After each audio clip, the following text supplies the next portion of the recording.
Buletin 1.30 19 September bersama saya Nur Jamalina Muhammad Jamali. Tajuk utama hari ini, giliran Anifah Aman tinggalkan UMNO.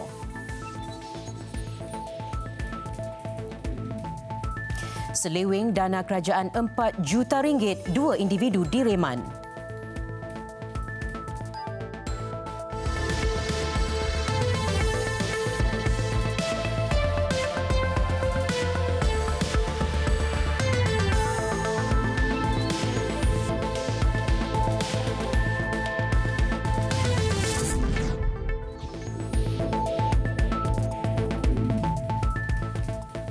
Assalamualaikum dan salam sejahtera. Seorang lagi pemimpin kanan UMNO keluar parti. Kali ini membabitkan bekas Menteri Luar Datuk Seri Anifah Aman yang meletak jawatan sebagai Ahli Majlis Tertinggi UMNO, Ketua UMNO Bahagian Kimanis dan Ahli UMNO berkuat kuasa serta-merta. Surat peletakan jawatan beliau telah diserahkan kepada Setiausaha Agung UMNO Tan Sri Anwar Musa hari ini. Peletakan jawatan itu dikatakan bagi membolehkan beliau menunaikan janji kepada rakyat Sabah dalam memperjuangkan tuntutan berkaitan Perjanjian Malaysia 1963 MA 63. Ketika kempen pilihan raya umum ke-14 PRU 14 yang lalu, beliau berjanji akan meletak jawatan sekiranya UMNO dan Barisan Nasional BN gagal mengembalikan hak rakyat Sabah. Semalam, bekas Menteri Perdagangan Antarabangsa dan Industri Datuk Seri Mustapa Mohamad mengumumkan keluar UMNO selepas lebih 40 tahun berjuang dalam parti itu. Keputusan itu mengejutkan banyak pihak berikutan Datuk Seri Mustapa memenangi undi tertinggi dalam pemilihan Majlis Tertinggi UMNO Jun lalu.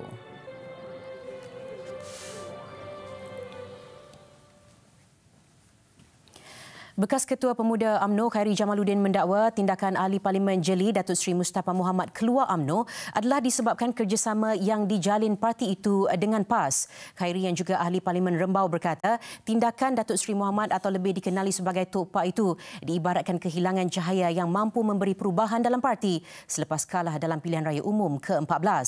Khairi berkata demikian dalam catatan Twitter. Datuk Seri Mustapa juga disifatkan seorang yang bijak dan baik. Tindakan keluar parti dilihat satu kerugian kepada UMNO.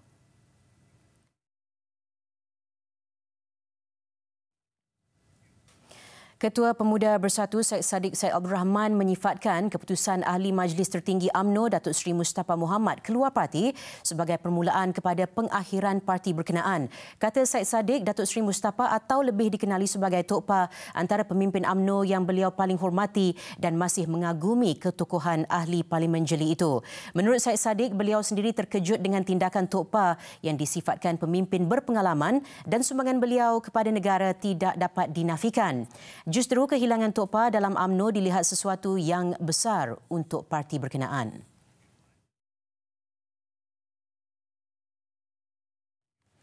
Seterusnya, 2 individu termasuk seorang pengurus kanan anak syarikat Felcra Berhad Felcra direman 5 hari bagi membantu siasatan kes penyelewengan dan salah guna kuasa dana kerajaan bernilai RM4 juta. Magistrate Syawira Abdul Halim membenarkan reman terhadap kedua-dua suspek berusia 53 dan 45 tahun sehingga Ahad ini. Kedua-dua suspek memakai baju lokap SPRM tiba di perkarangan Mahkamah Magistrate Putrajaya kira-kira jam 9 pagi. Siasatan dijalankan mengikut Seksyen 23 Akta SPRM 2009. Suspek pengurus kanan ditahan pada jam 6.20 petang semalam di Ibu Pejabat SPRM Putrajaya, manakala suspek kedua ditahan pada jam 5.40 petang di Pejabat SPRM Kelantan selepas hadir memberi keterangan. Suspek dipercayai memanipulasi sebut harga selain melantik syarikat-syarikat luar yang dimiliki oleh anggota keluarga termasuk anak menantu dan kenalannya untuk membekalkan tenaga pengajar, pakar latihan serta kursus yang dikendalikan oleh anak syarikat itu. Semalam SPRM menyerbu 10 lokasi termasuk pejabat anak syarikat Felcra Berhad di setapak berhubung salah guna kuasa berkaitan penyelewengan kewangan dan pengagihan kontrak latihan.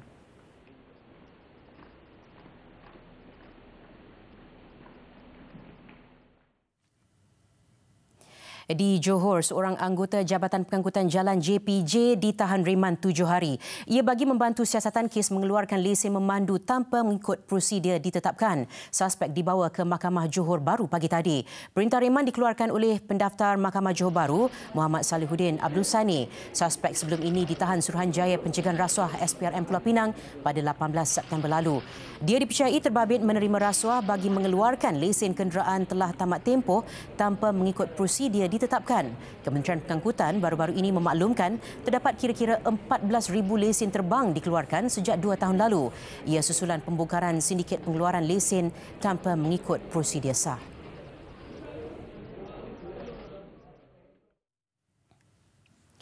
Polis telah menahan 7 individu termasuk 2 wanita bagi membantu siasatan kes kematian keracunan alkohol yang setakat ini telah meragut nyawa 21 mangsa. Setakat ini, polis telah membuka 17 kertas siasatan berikutan 17 kematian mangsa berlaku di negeri itu. 17 yang telah pun meninggal dunia, pecahan warga negara adalah 1 warga negara Malaysia, iaitu India, 7 Myanmar, 2 Bangladesh, 5 Nepal, 1 India dan 1 lagi unknown. Polis mengklasifikasi semula kes di bawah Seksyen 304(B) Kanun Kesiksaan. Kesemua suspek ditangkap dalam 12 serbuan berasingan di sekitar Selangor semalam. Tangkapan membabitkan 2 lelaki warga tempatan dan selebihnya warga Myanmar dan India. Dalam serbuan di beberapa kedai dan stor itu, polis turut merampas lebih 2,000 botol dan tin minuman keras pelbagai jenama. Tangkapan dan rampasan disiasat di bawah Seksyen 135 Akta Kastam.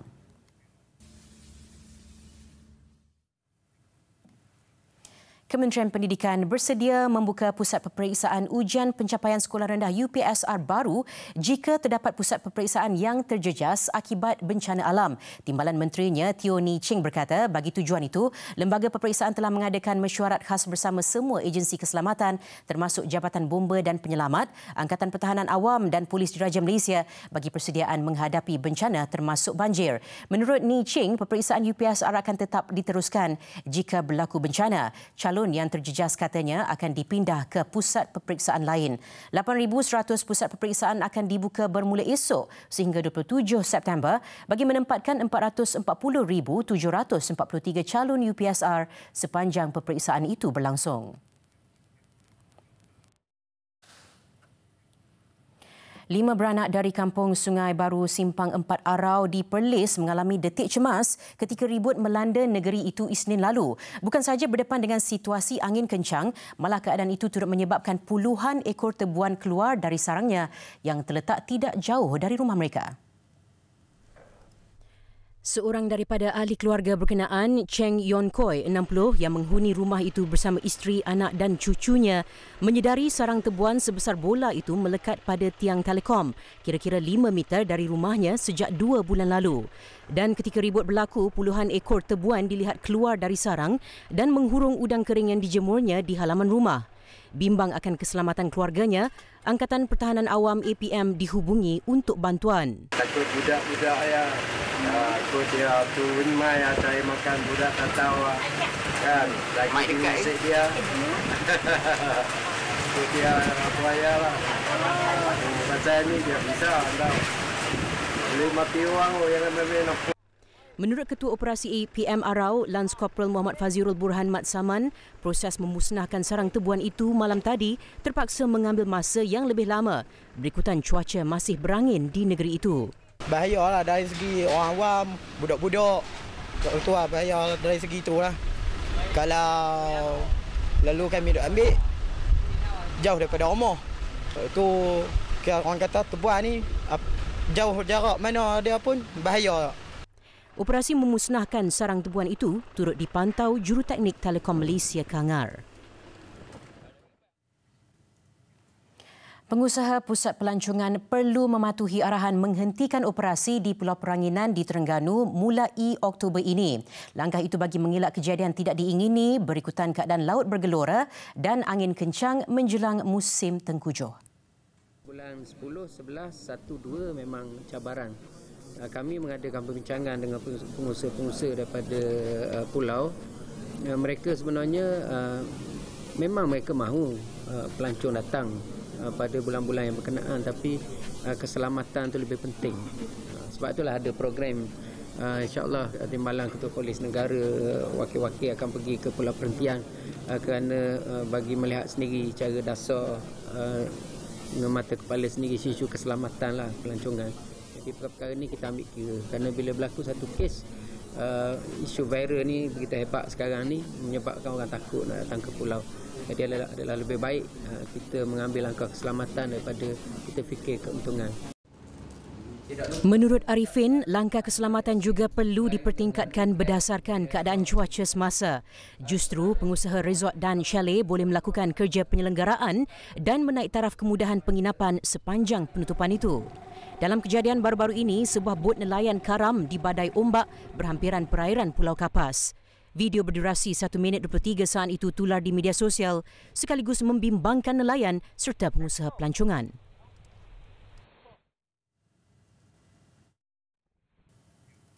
Bertemu kembali. Lagi kegiatan sindiket pelacuran membabitkan wanita warga asing beroperasi menggunakan aplikasi WeChat ditumpaskan. Kali ini di 3 hotel di sekitar Puchong dan Petaling Jaya, Selangor diserbu membabitkan tangkapan 18 wanita warga asing. Operasi dijalankan sepasukan pegawai Jabatan Imigresen Putrajaya daripada Unit Quick Response Team bahagian perisikan operasi khas dan analisis hasil maklumat dan risikan sejak beberapa hari lalu. Sindiket dipercayai mempunyai rangkaian sama dengan satu sindiket pelacuran ditumpaskan minggu lalu. Dalam operasi ini, 18 bilik hotel dipercayai disewa khas sindiket terbabit diserbu. Hasilnya, 18 wanita warga Thailand, Laos dan Indonesia berjaya diberkas. Pemeriksaan mendapati mereka memasuki negara ini dengan menggunakan pas lawatan sosial. Turut ditahan 2 lelaki warga tempatan berusia 20 hingga 30-an disyaki tontok.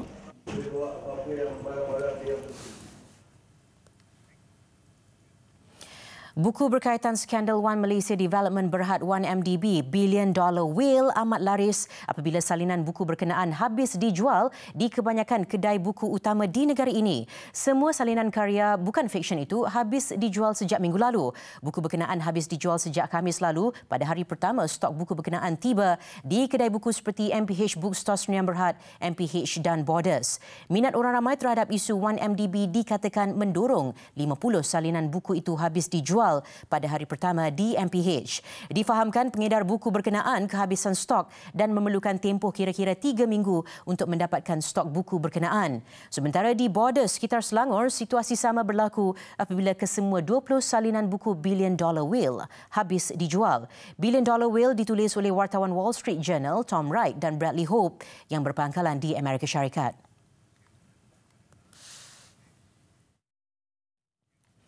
Penubuhan Institusi Pendidikan Rakyat Terengganu atau Rabitah adalah langkah proaktif badan bukan kerajaan atau NGO sebagai platform dan pemudah cara untuk berurusan dengan kerajaan negeri. Pengerusi Jawatankuasa Pembangunan Ihsan, Dakwah dan Penerangan Terengganu, Muhammad Nur Hamzah berkata, langkah berkenaan sejajar dengan manifesto kerajaan negeri dalam membantu sekolah pondok tanpa mengikat mereka dengan kokurikulum yang ditetapkan. Menurut Muhammad Nur, Rabitah juga boleh memainkan peranan mendesak kerajaan untuk mengiktiraf sijil pendidikan aliran Islam dari Mahat Tafiz dan sekolah pondok sekiranya bertegas mengiktiraf sijil peperiksaan bersepadu UEC. Kita pondok ni, kita ada sijil masing-masing. Sijil mereka pada sudut asasnya Pejabat Agama sudah mengeluarkan satu keputusan bahawa jangan lari daripada Ahli Sunnah wal Jamaah dan asas agama. Jangan ada ajaran sesat. Jangan ada penyebaran buku-buku yang bercanggah dengan Ahli Sunnah wal Jamaah yang tidak dibenarkan dalam dan guru-guru yang baik, yang warak di bawah pemantauan Jabat Agama sendiri. Sebab tu kita gunakan Rabitah ni insya-Allah sebagai orang tengah untuk mendekatkan pondok-pondok ni dengan Pejabat Agama sendiri insya-Allah. Tambahnya, melalui Rabitah juga pengurusan membabitkan pelbagai perkara termasuk keselamatan pelajar dan pusat pendidikan dapat dipertingkatkan. General Electric GE mengesahkan komitmennya untuk terus melabur di Malaysia dengan nilaian sebanyak $80 juta atau sekitar 331 juta ringgit dalam GE Engine Services Malaysia GEESM. Komitmen baru itu turut dibuat dengan penubuhan Pusat Perkhidmatan Teknologi Maklumat IT Global di ibu pejabatnya di Malaysia. Dalam satu kenyataan, Ketua Pegawai Eksekutifnya John Flannery menjelaskan pelan pelaburan dalam GEESM ialah menyediakan bengkel perkhidmatan enjin pesawat serta keupayaan kemahiran berkemahiran untuk menyokong penyelenggaraan, pembaikan dan baik pulih MRO enjin LEAP SCFM International yang serba moden. Kerja MRO ke atas LEAP menunjukkan kecemerlangan kejuruteraan bagi bengkel di Subang, menjadikannya kemudahan sedemikian yang pertama di luar Amerika Syarikat bagi GE. Manakala hub IT global yang canggih itu merupakan antara 3 pusat sedemikian di dunia dengan sasaran operasi sepenuhnya pada 31 Oktober tahun ini. Global IT Service Desk akan mempunyai 130 pekerja tempatan dan Malaysia adalah lokasi terbaik bagi GE mengakses tenaga kerja global yang berkemahiran tinggi. Dengan pelaburan baru GE Engine Services Malaysia dan Global IT Service Desk, ia jelas menunjukkan komitmen GE terhadap keyakinan masa depannya di Malaysia.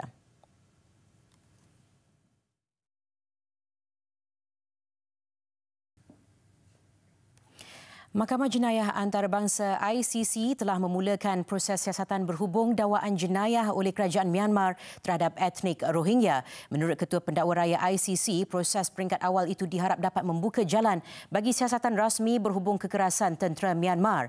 Antara aspek yang akan diteliti di peringkat ini termasuk sama ada unsur paksaan secara melampau digunakan untuk mendorong ribuan etnik Rohingya melarikan diri. Ia termasuk pembunuhan, keganasan seksual, memusnahkan dan merampas harta benda, menganiaya dan mencabul hak asasi umat Islam Rohingya. Meskipun Myanmar tidak berdaftar sebagai anggota ICC, Hakim Mahkamah itu memutuskan kes berkenaan boleh disiasat memandangkan ribuan pelarian Rohingya berlindung di Bangladesh yang juga anggota ICC. Perang dagang di antara Amerika Syarikat dan China kini memasuki fasa baru apabila Beijing melaksanakan tindak balas terhadap pelan tarif oleh Presiden Donald Trump. China berjanji melaksanakan tarif ke atas barangan import Amerika Syarikat bernilai $60 bilion Amerika. Tarif import baru itu berkuat kuasa bermula 24 September. Tarif tambahan 5% dikenakan bagi barangan seperti pesawat kecil, komputer dan tekstil. Manakala tarif 10% dikenakan bagi bahan membabitkan bahan kimia, daging, gandum dan arak. Tarif itu akan ditingkatkan kepada 25% pada 1 Januari 2019.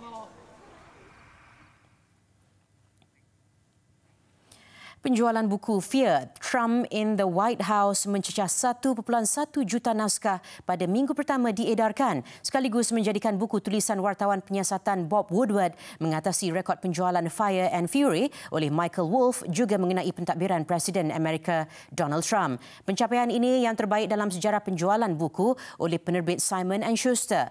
Mendedahkan secara terperinci mengenai maklumat dalaman dan cara pentadbiran Trump, buku berkenaan terjual 900,000 naskah pada 11 September lalu, hari pertama ia dilancarkan.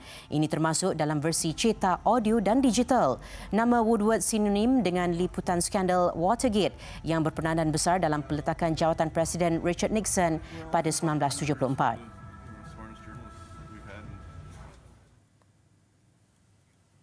Terus ke laporan Sukma Perak 2018. Selain aksi di gelanggang untuk hari ke-9 yang terus rancak memburu pingat pada ketika ini, terutama di gelanggang olahraga, menembak dan akuatik, tumpuan juga kepada penentuan ibu segala pingat iaitu perlawanan akhir acara bola sepak yang menemukan juara bertahan Perak menentang Kedah. Berlangsung jam 8.45 malam ini di Stadium Perak, kemeriahannya sudah pun dirasakan.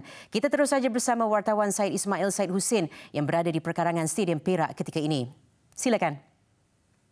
Assalamualaikum dan salam sejahtera. Terima kasih rakan tugas di Sri Pentas. Saya berada di hadapan venue utama iaitu Stadium Perak yang menjadi lokasi tumpuan peminat khususnya penyokong tuan rumah bagi perlawanan akhir bola sepak menemukan Perak dan Kedah jam 9 malam ini.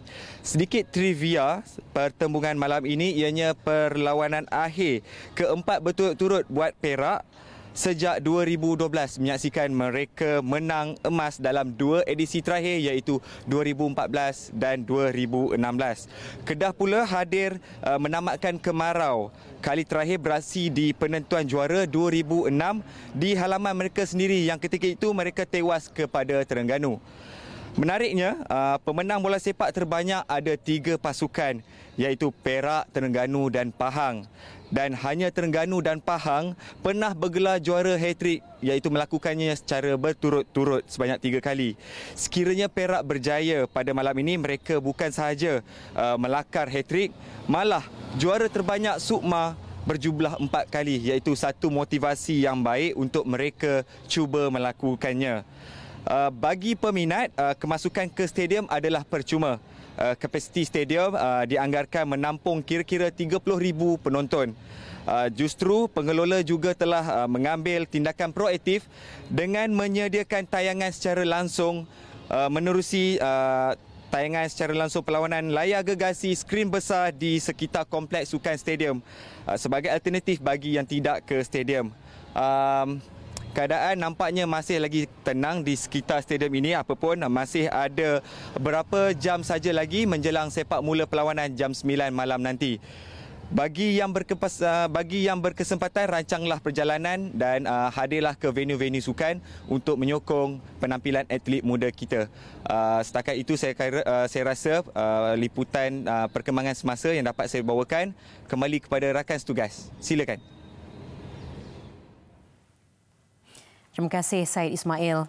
Sementara itu, dianggarkan lebih 20,000 penyokong akan memenuhi Stadium Perak malam ini dan mereka yang hadir nanti diminta mengikuti segala arahan pihak berkuasa bagi memastikan kelancaran acara-acara lain yang turut berlangsung di sekitar kompleks sukan di Ipoh. Memang jalan di sekeliling stadium besok akan ditutup. Besok dah ditutup. Di sebelah kanan adalah bagi peminat Kedah dan di sebelah kiri adalah bagi peminat Perak. Aksi final yang sepatutnya berlangsung di Stadium Majlis Perbandaran Manjung terpaksa ditukar ke Stadium Perak bagi membolehkan lebih ramai peminat menghadiri perlawanan ini. Berikutan, Stadium Majlis Perbandaran Manjung hanya berkapasiti 15,000 tempat duduk. Sepak mula perlawanan akhir akan berlangsung jam 9 malam dengan 5,000 tempat duduk disediakan bagi penyokong Kedah menerusi laluan masuk Gate F, manakala 19,000 lagi bagi penyokong tuan rumah di Gate A, B dan E. Selain itu, Stadium Rugby Perak turut dibuka kepada orang ramai dan perlawanan akan disiarkan menerusi big screen serta di hadapan Pusat Akuatik Tuanku Zara. Orang ramai dinasihatkan untuk datang awal ke stadium bagi mengelakkan kesesakan lalu lintas serta mematuhi arahan yang diberikan anggota keselamatan yang bertugas. Dan berikut kedudukan terkini kutipan pingat setakat jam 1 tengah hari.